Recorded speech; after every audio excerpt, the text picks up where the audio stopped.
अस्सलाम वालेकुम। आज हम चैप्टर नंबर 4 का नेक्स्ट टॉपिक डिस्कस करने जा रहे हैं। टॉपिक का नाम है polar and non polar covalent bonds. ठीक है ना।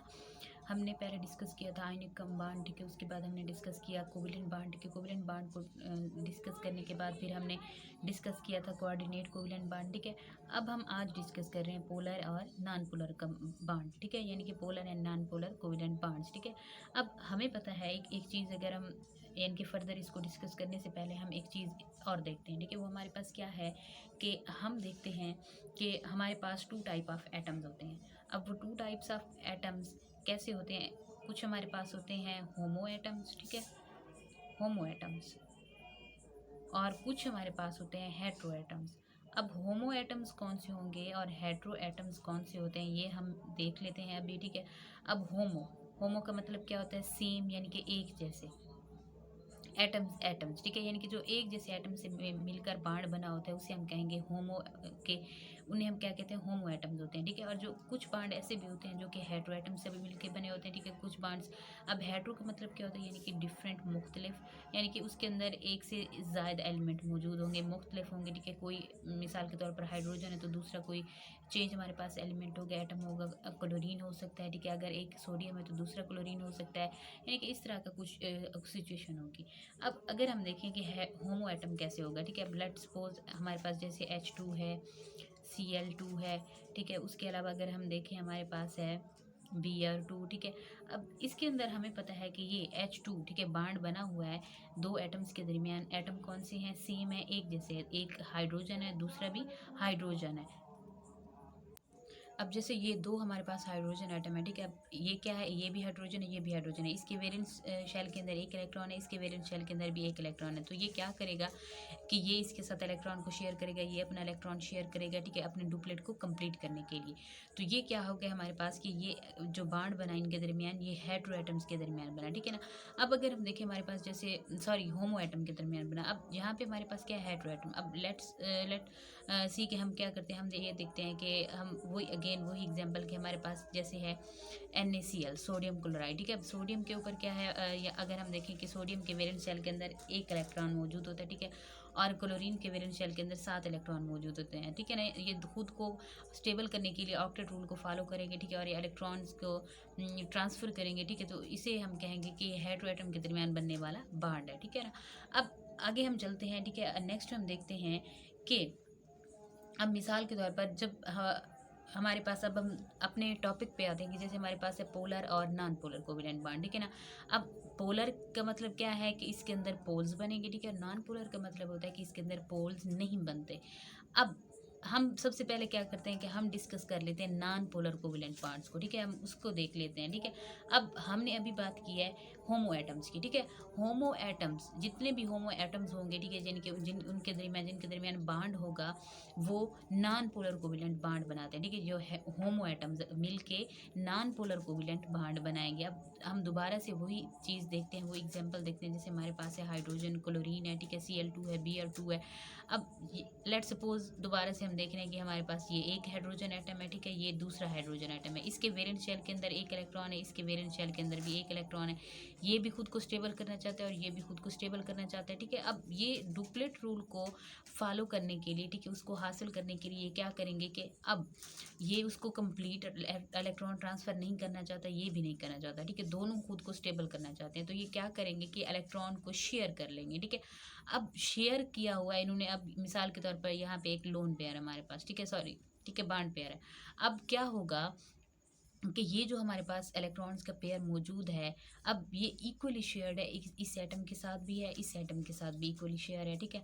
अब ये क्या करेगा कि इसके ये अपनी तरफ इसको यानी कि पोल करने की कोशिश करेगा, ठीक है, और ये इसको अपनी तरफ पोल करने की कोशिश करेगा। लेकिन दोनों के एक एक इलेक्ट्रॉन है वैलेंस शेल के अंदर, तो क्या होगा कि जो फोर्सेस होंगी, ठीक है, फोर्सेस इक्वल रहेंगी, तो क्या होगा, इनके ऊपर कोई चार्जेस डिवेलप नहीं होगी, यानी कि ना इसके ऊपर इनके दरमियान इलेक्ट्रोनेगेटिविटी का फ़र्क आएगा। क्यों? क्योंकि अब हाइड्रोजन की इलेक्ट्रोनेगेटिविटी क्या है? सेम होगी।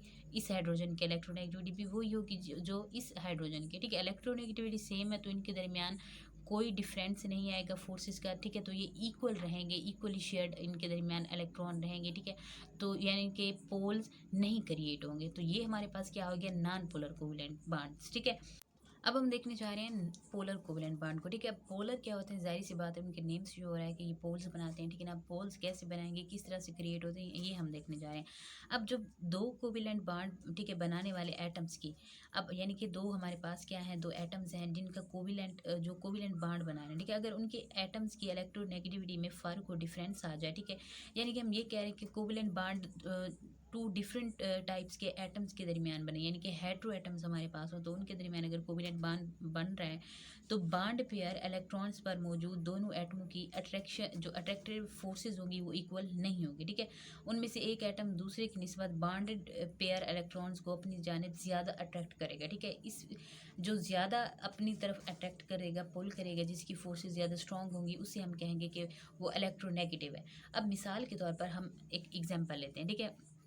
एग्जाम्पल हम ले रहे हैं, जैसे हमारे पास है हाइड्रोजन, ठीक है ना। हाइड्रोजन के वैलेंस शेल के अंदर एक इलेक्ट्रॉन है और दूसरी तरफ हमारे पास है क्लोरीन, ठीक है। क्लोरीन के वैलेंस शेल के अंदर कितने हैं, 7 इलेक्ट्रॉन मौजूद हैं, ठीक है। अब ये दोनों खुद को स्टेबल करने चाहते हैं, ये अपना ऑक्टेट कंप्लीट करना चाहते हैं, तो ये क्या करेंगे कि अब एक चीज़ हम ये देखते हैं कि इसकी इलेक्ट्रोनेगेटिविटी, हाइड्रोजन की इलेक्ट्रोनेगेटिविटी कितनी होती है, 2.2, ठीक है ना। और क्लोरीन की नेगेटिविटी कितनी होगी, 3.2 होती है, ठीक है। अब इनके अंदर जो डिफरेंस है वो, इनकी इलेक्ट्रोनेगेटिविटी में जो डिफरेंस आ रहा है वो 1.0 का आ रहा है, ठीक है। फ़र्क इतना आ रहा है।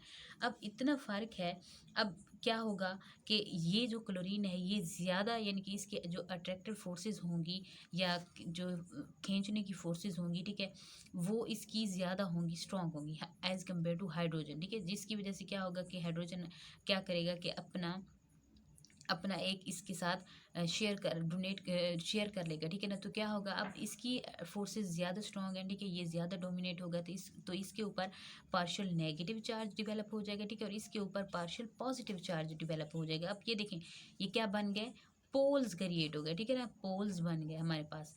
तो ये क्या है कि हमारे पास पोलर कोवेलेंट बॉन्ड होगा, ठीक है ना। अब ये क्या करेगा, इसको अपनी तरफ पोल करेगा, ठीक है, क्योंकि इसकी इलेक्ट्रोनेगेटिविटी ज़्यादा है एज़ कम्पेयर टू हाइड्रोजन।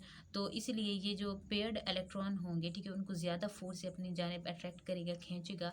अब इसी इलेक्ट्रोनेगेटिविटी के फ़र्क की वजह से क्लोरीन पर पार्शियल पॉजिटिव चार्ज आ गया, ठीक है। क्यों, क्योंकि क्लोरीन की इलेक्ट्रोनेगेटिविटी 3.2 थी, और जबकि हाइड्रोजन के ऊपर पार्शियल पॉजिटिव चार्ज आ गया, क्यों, क्योंकि हाइड्रोजन की इलेक्ट्रोनेगेटिविटी 2.2 थी। इससे बांड में पोलैरिटी पैदा हो जाती है, जिसकी वजह से इसे पोलर कोवेलेंट बांड कहा जाता है, ठीक है ना। अब अगर हम देखें कि हमारे पास एक और चीज़ देखें कि पोलर कोवेलेंट बांड के नतीजे में जो बनने वाला कंपाउंड होता है उसे हम कहेंगे पोलर कंपाउंड, ठीक है। अब जैसे यहाँ पे बन रहा है हमारे पास HCl, ठीक है। अब ये कंपाउंड बना, इसके ऊपर पार्शियल पॉजिटिव है, पार्शियल इसके ऊपर नेगेटिव है। अब हाइड्रोजन ने अपना एक इलेक्ट्रॉन इसके साथ शेयर किया हुआ है, ठीक है। इसके वैलेंस शेल के अंदर अब कितने हैं, क्लोरीन के 8 हो गए, ठीक है, इसके भी 2 पूरे हो गए। अब ये जो कोवेलेंट पोलर कोवेलेंट बांड के नतीजे में हमारे पास कंपाउंड बना, इसे हम कहते हैं पोलर कोवेलेंट कंपाउंड, ठीक है ना। इसे क्या बोलेंगे हम, पोलर कोवेलेंट कंपाउंड, ठीक है। अब ये हमारे पास है पोलर कोवेलेंट कंपाउंड। अब मिसाल के तौर पर अगर हम एक और एग्जांपल देखें, जैसे हमारे पास है HF, ठीक है, HF। अब हाइड्रोजन के ऊपर क्या होगा कि हाइड्रोजन के आउटर मोस्ट शेल के अंदर क्या है, एक इलेक्ट्रॉन मौजूद है, ठीक है। इसी तरह से अगर हम फ्लोरीन के अंदर देखें तो इसके अंदर 7 इलेक्ट्रॉन आउटर मोस्ट शेल के अंदर मौजूद होंगे, ठीक है। अब ये खुद को स्टेबल करने चाहेंगे, ऑब्वियसली पहले की तरह जैसे हमने HCl की दफ़ा देखा है, ठीक है। अब क्या होगा कि फ्लोरीन की इलेक्ट्रोनेगेटिविटी ज़्यादा होगी, ठीक है। अब जबकि हाइड्रोजन की इलेक्ट्रोनेगेटिविटी कम होगी। अब फ्लोरीन की इलेक्ट्रोनेगेटिविटी ज़्यादा है, तो इसकी वजह से, इस फ़र्क की वजह से क्या होगा कि फ्लोरीन के ऊपर पार्शियल नेगेटिव चार्ज डिवेलप होगा, ठीक है, और इसके ऊपर पार्शियल पॉजिटिव चार्ज डिवेलप हो जाएगा। इससे क्या होगा कि फिर इनके दरमियान पोलैरिटी पैदा हो जाएगी, ठीक है। अब पोलैरिटी जब पैदा हो जाएगी तो उसे हम कहेंगे पोलर कोवेलेंट कंपाउंड, ठीक है। तो ये थे हमारे पास पोलर और नॉन पोलर कोवेलेंट कंपाउंड्स, ठीक है। अब अगर हम देखें कि अब जो ऐसे एलिमेंट्स जिनकी इलेक्ट्रोनेगेटिविटी एक दूसरे के क्लोज होती है, इनके करीब करीब होती है, उनके दरमियान जो उनके दरमियान भी कोवेलेंट बॉन्ड बनेगा। मिसाल के तौर पर जैसे हमारे पास मीथेन है, ठीक है, मीथेन के अंदर कार्बन और हाइड्रोजन का बॉन्ड, ठीक है, और अमोनिया में नाइट्रोजन और हाइड्रोजन का बॉन्ड, ठीक है। अब इनकी इलेक्ट्रोनेगेटिविटी एक दूसरे के करीब करीब है, तो ये क्या है, कोवेलेंट बॉन्ड बनाएंगे, ठीक है। और अगर दो एलिमेंट्स की इलेक्ट्रोनेगेटिविटी का फ़र्क 1.7 से ज़्यादा हो, ठीक है, यानी कि हमारे पास दो एलिमेंट हैं, उनके इलेक्ट्रोनेगेटिविटी का जो डिफरेंस है वो 1.7। अब अगर उनके इलेक्ट्रोनेगेटिविटी 1.7 से उनका फ़र्क ज़्यादा होगा तो क्या होगा, बनने वाला कंपाउंड हमारे पास बनने वाला जो बांड होगा वो आयोनिक बांड होगा, ठीक है।